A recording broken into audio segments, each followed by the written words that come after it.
Well, several officers have fired their weapons at suspects through the years. Most recently, a 16-year-old was killed when police say he robbed a Dollar General store in Toledo and then led officers to a standoff. So what happens to officers after something like this?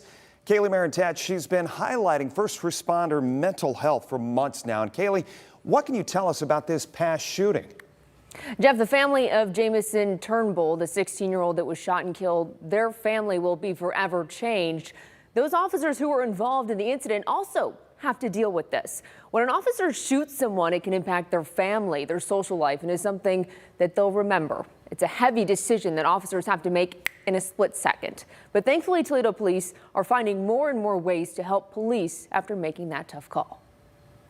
Just please put it down, buddy. Verify what's the address here. It affects you. Whether you realize it or not as a first responder, it's going to affect you. All right, cease fire.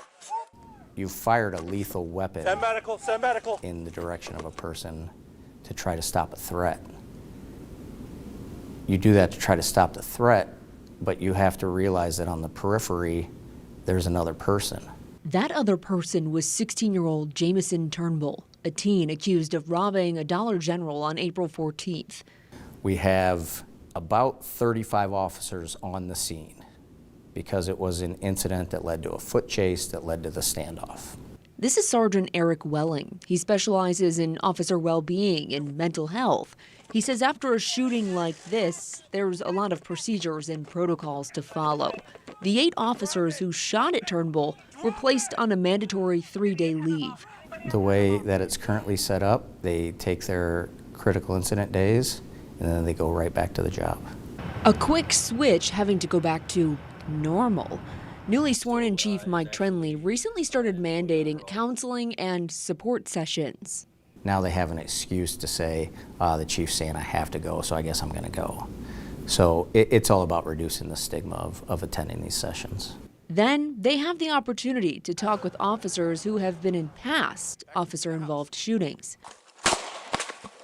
Just fired a shot at me. The more than 20 officers who didn't shoot in this incident will have to go through support sessions. They're still affected by the incident because they were there. Some of them performed CPR directly after the incident. There's emotional and physical effects, sleeping more or less, maybe not being able to focus, all from a split-second decision. Please put it down, buddy. You have to take the actions that you have to take, and you have to live with that for the rest of your life. All right, ready? So Kaylee, how many support groups are there and have they been around for a while?